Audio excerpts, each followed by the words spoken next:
Hey everyone, welcome to my guide for the new Extreme trial in Final Fantasy XIV's patch 6.2 Storm's Crown Extreme. Now, before we get started, first things you'll need to do is assign light parties and clock positions for your group. Standard tank healer on Cardinals and DPS on Intercardinals will work for this fight. Once you've got all that assigned, you can start running the fight itself. So the first mechanic within the fight you'll see will be Void Arrow 4. This is just a standard raid wide, shield and heals, does moderate damage, easy enough to get through. There are, however, a bunch of low chip damage untelegraphed raid wides like you just saw there, which also go on during the fight. Keep an eye out for those, just make sure everyone's topped, they will tick away at you, but they're nothing too major to worry about. Now the first mechanic you'll see here is Savage Barbary. This is a mechanic with two variations to it. First, the boss will throw her sword to an edge of the arena. This will be indicated by a bunch of orange arrows arcing from the boss to one of the sides. As she prepares to do this, if you see her raise her sword, she's first going to do a line cleave through the center of the arena, perpendicular to where she's going to throw the sword. However, if her sword is lowered, she will do a donut AoE, or dynamo, around herself, so the party needs to be inside her hitbox. After either the dynamo or the line AoE, she will then throw the sword, which will explode in a circle AoE at the site it landed at. So as you see here, sword is raised, she does line cleave into circle AoE. Following the Savage Barbary, she will then cast Hair Raid. This is another mechanic with two variations to it. If you see the boss crouch low, like she is doing here, she will dash to the sword and do a conal cleave in front of her into the arena. So the group needs to move beside her on the wall to avoid the cleave. If she stands tall, she is going to do a donut AoE around herself, so the party will need to be within her hitbox. While she does this, she will either do a spread or stack mechanic as well. So light party stacks on either side, or go and dodge the cleave and then spread afterwards. There is time after the cleave to spread, so you can pre-position a little bit and then adjust afterwards. Once she has done the first set, she will now repeat the mechanic, doing the variations of it that she did not do in the first set. So we had line cleave into wall conal stacks. We now get double dynamo into spread. So you see here, she does the donut AoE, throws the sword. She will then start casting Hair Raid, and we will get the dynamo variation of Hair Raid. So she stands tall. Pre-position into your spread positions. We do boss relative here. Once the donut AoE goes off, everyone moves out a little bit to spread, and that resolves the mechanic. Following this, there's a Void Arrow 4 raid wide. This is pretty much just a Vuln check to see how everyone's HP is looking, and a Void Arrow 3, which is the Tank Buster. This has a small AoE around the main tank and puts a debuff on them, so a tank swap will be required.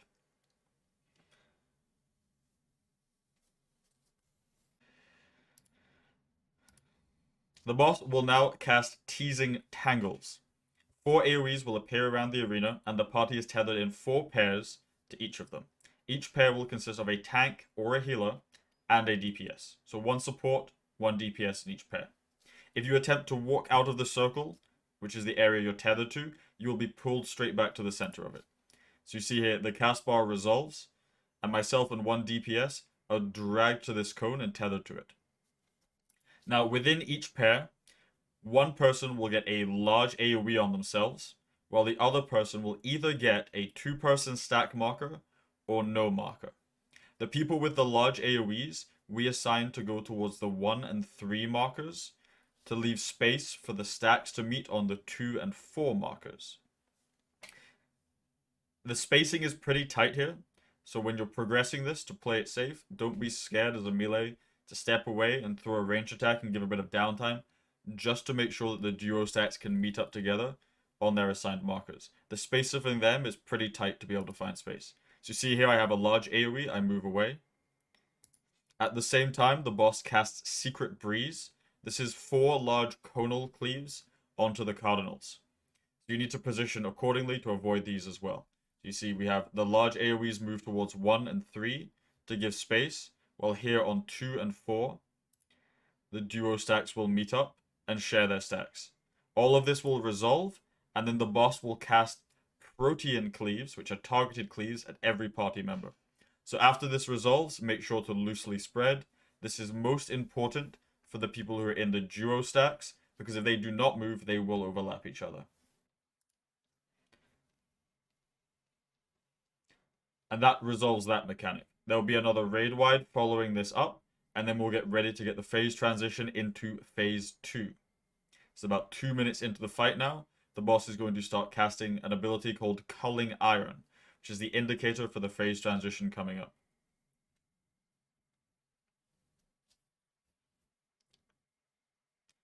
Much like in the normal version of the trial, the boss will wind up, change form, and then jump away. Stay out of the center of the arena here as the phase change happens. Wait for the boss to finish their animation and jump. When the boss lands, she will do high party-wide damage, so make sure that you all stack in the middle, mitigate, heal up, and shield. See, the boss lands and does damage and will immediately put line tethers on 4 party members. This will either be all 4 DPS or the tanks and healers. She will then dash to each marked player one by one to kick them, and then do a line AoE aimed at them. The best way to resolve this is look for the damage numbers of the kick hitting you. As soon as you see that, just sidestep slightly to avoid the line AoE. Recommend that you usually spread to clock spots here to avoid overlap. We didn't. You see I get a couple of Vuln stacks from someone else being stacked on me and then thinking it was mine and trying to not realize when I was getting kicked again. So ideally, if you all spread neatly, you'll avoid this. Following the 4 dashes and line AoEs, the arena will then look like this, with the center dangerous and a bunch of curled AoEs going out. At the same time, a tank is going to be targeted for a shared tank buster. Safest way to resolve this is to have the party move away from the tank, keep the tank on a static position, and have either both tanks share or use an invuln for this. The spacing on things that require an invuln are far apart in this fight, so don't be afraid to have a tank use an invulnerability to get through this. As you see here, I pop Living Dead. The rock is thrown, the buster goes off. Following that, immediately everyone should move to the center to avoid 2 sets of overlapping line AoEs and to bait large circle AoEs at their feet. As soon as you see the bait marker for those AoEs drop, everyone should move out to the edge on their pre-assigned clock positions so that they can bait their spread AoEs and not overlap each other. After the spread AoEs, 4 players will be marked with 2-person stacks, and there will be an out and then in set of AoEs. So you see here, 4 players get marked. We have the non-marked players move clockwise to their partner for the stacks, and we just dodge the AoEs. Immediately after this, 4 players are tethered, kicks into line AoEs, same thing. Just watch for the damage numbers, and then sidestep. The boss will now start to cast a bunch of raid-wide AoEs by pummeling the ground. While the boss is doing this, heal up. It's little bits of chip damage, but it's repeated. And then all stack behind the boss to bait 4 sets of circle AoEs. While you're baiting them, the boss is dashing at you and doing the line AoEs. But if you do our movement here, you won't have to worry about the dashes and the line AoEs because they will occur while you're rotating around the boss. So as you see, we rotate round, dropping the 4 AoEs and dodging the kicks into the line AoEs. As soon as those 4 are baited, the next mechanic begins. Both tanks will be marked with flare tank busters, and the party will have a stack marker. The way that we resolve this is we send both tanks each to 4 and 1. So 1 tank on 4, 1 tank on 1. Make sure that you're going to be at the edge of the arena at the end of this, because the damage will be high on the party here. Meanwhile, the party is going to stack towards C. Now you have to be careful here because there is a blue knockback AoE in the center of the arena. To resolve this, we have people stand just on the edge of that blue knockback, lined up with their respective positions. So again, tanks on 4 and 1, party on C. The knockback will occur and push everyone back safely to the edges. Again, raid damage is high here, so make sure to use mitigation, make sure everyone's topped up and shielded. Following the stacks and flares, 4 more charges into line AoEs, and there will now be tethers during this phase. Much like last phase, Tanks and healers will be tethered alongside 1 DPS in each of the 4 quadrants. This time, there will be small air tornadoes emanating from the middle. In each pair, we send tanks and healers to the left, DPS to the right, just to give people space to dodge all of these AoEs. As the mechanic draws near the end, there will also be duo stack markers that go out. With the way this is aligned, if tanks and healers go left and DPS go right, you'll always end up with 4 stacks of 2 on the intercardinals. These stacks resolve as your debuff for the tether gets to 0. You will have to dodge tornadoes into the safe spot for the stacks at the last second. The movement is tight, but if you keep an eye on that debuff timer, that should help you keep track of it. After the stacks resolve, tethers break, the boss pummels the ground repeatedly for a bunch of raid-wide damage. It's a bit of a vuln check again. And then the phase transition will occur going into Phase 3. Phase 3, Barbarizia returns to her original form, and will start the phase with a bit of chip damage into entanglement. Now, this mechanic might seem daunting, especially if you've seen anything like it in DSR, but in this fight it's quite simple to resolve. 4 sets of markers will go out, so 4 sets of 2 markers. Depending on which marker you have will indicate where you go. We assign this by assigning the marker color over our head to the markers on the ground color. So red markers would go to red, blue to blue, purple to purple, and green to yellow. For accessibility purposes, you can also consider it like this. Circle goes to 1, triangle goes to 2, cross goes to 3, and square goes to 4. Move to your assigned marker with your partner, and you will be tethered to each other.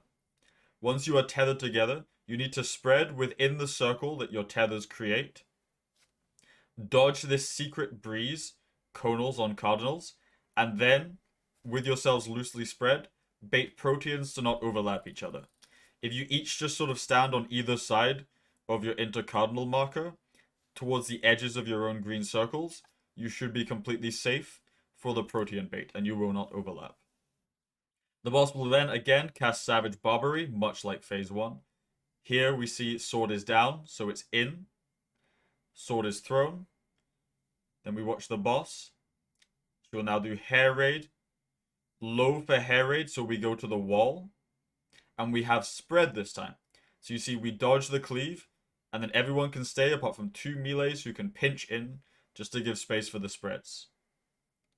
There will now be a raid wide into a tank buster, the classic combo.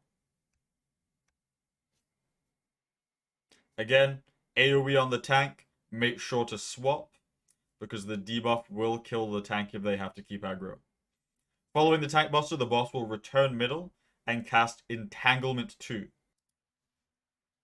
Once again, depending on the marker you have over your head, you will go to your assigned marker on the ground. You and your partner will be tethered together, and you will need to spread. What will happen now is 2 of the pairs will get duo stack markers, while 2 will not. We resolved this by having 2 sets of pairs group up on east and west respectively. 1 person from a pair with a duo marker, 1 person from a pair without a duo marker, stacking together to resolve the duo stacks, and the other one within their sets of 2 pairs doing the same.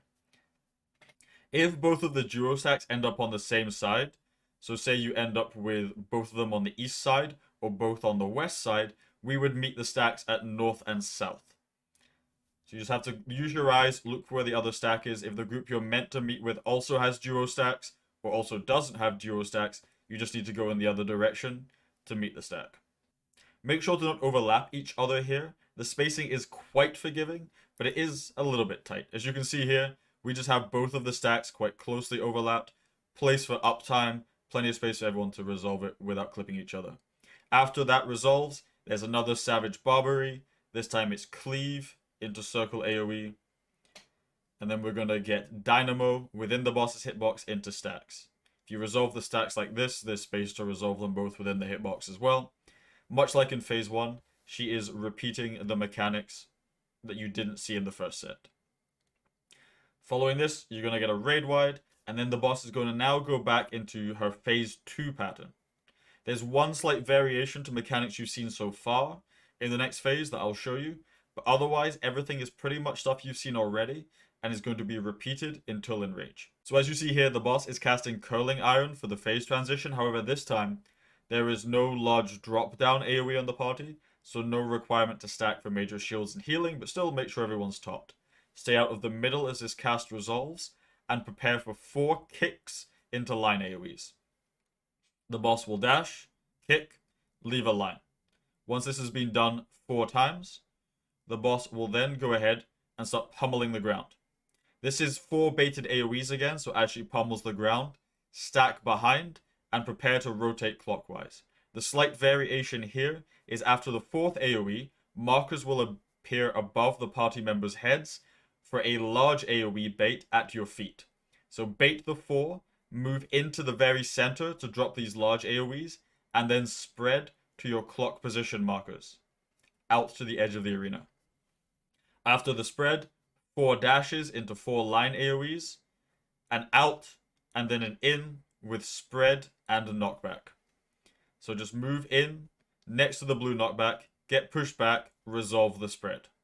Boss once again, 4 dashes into line AoEs, kicking at party members. After this, the boss will return to the center and do a bunch of small tornadoes that need to be dodged. I ate one to the face here because I honestly thought we were going to kill. But you just need to dodge these, dodge out and dodge in. It's very much a repeat of the way you saw the mechanics in Phase 2, but with some slight variations with the ordering of the out and the in during the execution here. Again, all things you've seen before in Phase 2, just dodge in similar fashions. Be aware that the in and out AoEs will be varied. Once you've done that, the boss will then return to her Phase 1 pattern, do a set of Savage Barbaries and Hair Raids, and then Hard Enrage, and that's the end of the fight. Overall, the DPS check for this fight is rather forgiving, given the nature of uptime in this fight. So make sure to play it safe, dodging the AoEs and being in the correct position.